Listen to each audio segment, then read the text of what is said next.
शिरडी में साईं बाबा की चावड़ी के अंदर अगर आप जाते हैं तो अगर आप साउथ फेस करेंगे तो वहां पर एक बोर्ड है, वहां पर लिखा हुआ है अन्ना साहब चिंचनेकर और उनकी पत्नी लक्ष्मीबाई जी का नाम। लेकिन उन्होंने आखिर ऐसा क्या किया था जो शिरडी की इस चावड़ी में, बाबा की इस चावड़ी में, जहां बाबा एक दिन द्वारका माई में और एक दिन चावड़ी में विश्राम करते थे, तो चावड़ी में उनका नाम क्यों लिखा गया, कैसे लिखा गया और क्या वो ऐतिहासिक घटना जुड़ी है जो आज से 100 से भी ज्यादा साल पुरानी है, बताते हैं आपको। सबसे पहले जानिए दामोदर घनश्याम, जिन्हें आप अन्ना चिंचनेकर के नाम से जानते हैं। अच्छा, अन्ना चिंचनेकर जो थे उनका दहानू एक जगह है, वहां पर एक केस चल रहा था उनके खिलाफ, या वो एक मुकदमा लड़ रहे थे।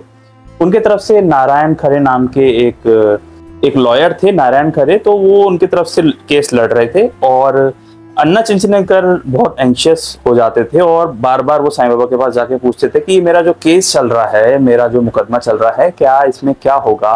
तो बाबा उनसे कहते थे कि अल्लाह भला करेगा, मालिक भला करेगा, तुम्हें फिक्र लेने की जरूरत नहीं है। वो जो मालिक बैठा है ना, जो हर मनुष्य पर, हर व्यक्ति पर अपनी नजर रख रहा है, वो तुम पर भी नजर रख रहा है, तो वो सब अच्छा कर देगा और मैं यहाँ बैठा हूँ तो तुम्हें चिंता लेने की कोई भी जरूरत नहीं। अच्छा, अन्ना चिंचनेकर फिर थोड़े समय बाद पहुंच जाते थे बाबा के पास, लेकिन बाबा उन्हें दिलासा दे देते थे। अच्छा, नारायण खरे जो उनके बहुत अच्छे वकील थे, उनका केस लड़ रहे थे दहानू में, और एक बार क्या हुआ, किसी ने गलत तरीके से अन्ना चिंचनेकर को एक लेटर भेज दिया। अब वो व्यक्ति कौन था, और लेकिन ऑब्वियसली बात है वो अन्ना चिंचनेकर को बुरा फील कराने के लिए, उनको एक डायलेमा या फिर एक दुविधा में डालने के लिए ऐसा उसने किया होगा। तो उस अनजान व्यक्ति ने क्या किया, एक लेटर लिख दिया अन्ना चिंचनेकर को और उसमें ये लिख दिया कि आप जो केस आपका चल रहा था वो आप हार चुके हैं। अब जैसे ही ये चिट्ठी पहुंची अन्ना चिंचनेकर के पास, अन्ना चिंचनेकर के पैरों के नीचे से जमीन निकल गई। वो ये मतलब बेहोशी जैसी हालत हो गई, वो ये सोच के परेशान हो गए कि बाबा कह रहे थे मैं बैठा हूं, लेकिन मैं केस हार कैसे गया। तुरंत भागे भागे वो गए काका साहब दीक्षित के पास। काका साहब दीक्षित और अन्ना चिंचनेकर दोबारा गए साईं बाबा के पास, और जैसे ही वो द्वारका माई में घुस रहे होते हैं ये बोलने के लिए, और काका साहब दीक्षित बताने वाले होते हैं कि बाबा ये क्या हुआ, अन्ना चिंचनेकर तो केस हार गए। इतने में ही बाबा द्वारका माई से आवाज लगाते हैं और चिल्लाते हैं कि इस अन्ना को इस द्वारका माई से उठाकर बाहर फेंक दो। मैंने इससे इतनी बार कहा है कि ये जो है मुझ पर विश्वास रखे, मुझ पर फेथ रखे, लेकिन ये फिर आ जाता है और इस चिट्ठी को, इस लेटर को भी फाड़ के फेंक दो, ये असली नहीं है। बाबा ने ये कह के ही उनको समझा दिया।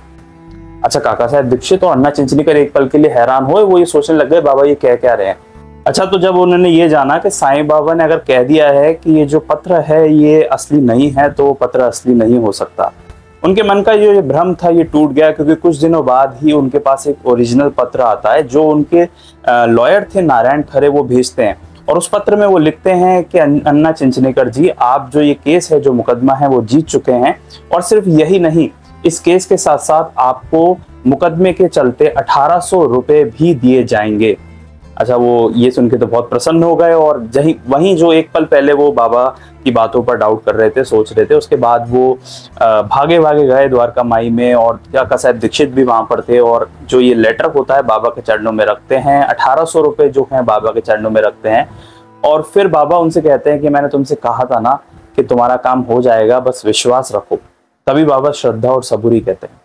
तो अन्ना चिंचनेकर के आंखों में आंसू आ गए और वही सोचने लगे कि एक पल वो उन्होंने फेथ नहीं रखा और वो जो झूठा लेटर था वो उसकी बातों में आ गए। लेकिन जो हुआ सो हुआ। अब वो बाबा से कहते हैं कि बाबा ये जीत मेरी नहीं आपकी है, और इसी वजह से जो ये 1800 रुपए हैं ये मैं नहीं रख रहा, ये मैं आपके चरणों में रखता हूँ, मैं ये आपको समर्पित करता हूँ और आपको ये मेरी तरफ से रखने पड़ेंगे। बाबा कहते हैं कि ये जो पैसे हैं ये मैं नहीं ले सकता, क्योंकि वो जो मालिक है वो जिसके तरफ इशारा करता है मैं वही दक्षिणा उससे लेता हूँ, मैं किसी से भी अन्य राशि नहीं लेता, इसलिए मैं ये जो पैसे हैं मैं नहीं रखूंगा। आपस में बातचीत होने लगी। अन्ना चिंचनेकर और कहने लगे बाबा मैं तो ये पैसे रखूंगा ही नहीं, ये पैसे आप ही को रखने पड़ेंगे, अब आप रखो या ना रखो ये आपके हैं।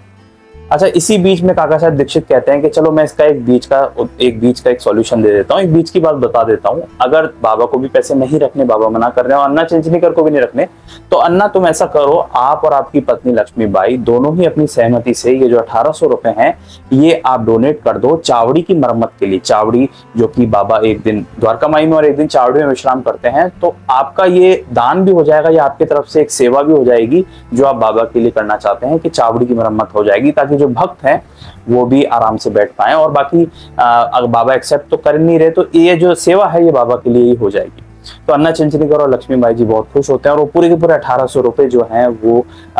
पूरा उसके जो मरम्मत कराने के लिए, चावड़ी की मरम्मत कराने के लिए डोनेट कर देते हैं और इस तरीके से वो अपने जो मन की सेवा है वो पूरी करते हैं। और इसी वजह से आज भी उस जमाने से ही जो चावड़ी है उसके अंदर जो है एक बोर्ड है जिसमें लिखा हुआ है श्री अन्ना चिंचनीकर और लक्ष्मीबाई जी का नाम। यही कारण है क्योंकि उन्होंने जो पैसे दिए थे, डोनेशन दी थी चावड़ी की मरम्मत के लिए, उस वजह से उनका जो नाम आपको अंदर देखने को मिलता है। देखिए किस तरीके से कहानी आपको समझाती है कि कई बार ऐसा होता है कि बहुत सारे परिणाम आपके खिलाफ जाते हुए दिखते हैं, लेकिन अगर आपके साथ साईं बाबा खड़े हैं तो वो आखिरी परिणाम जो आएगा ना, वो आपके जो इतने सारे परिणाम आपके खिलाफ जा रहे थे वो उन सबको हटा के रख देगा। तो इसलिए फेथ, श्रद्धा और सबूरी होना बहुत जरूरी है। यही कहानी आपको सिखाती है और ऐसी ढेर सारी कहानी इस चैनल पर है, क्योंकि हर भक्त की कहानी आपको एक अलग दृष्टिकोण देती है, एक अलग पॉइंट ऑफ व्यू देती है, एक अलग सीख देती है। तो इस वजह से मैं बाबा की कहानी पढ़ता रहता हूँ, समझता रहता हूँ और अपनी समझ के अकॉर्डिंग आप तक पहुंचाता रहता हूँ। अगर आप बाबा की कहानियां जानना चाहते हैं या मेरे साथ 1918 से पहले उस दौर में जाना चाहते हैं जब बाबा से मिलने भक्त आया करते थे और उन दिलचस्प कहानियों को जानना चाहते हैं जो आपको लाइफ लेसन तो देगी, साथ ही में बहुत कुछ सिखा के जाएगी, तो आप इस चैनल को सब्सक्राइब कर सकते हैं। मिलेंगे एक नेक्स्ट वीडियो में एक नई कहानी के साथ। ओम साई राम।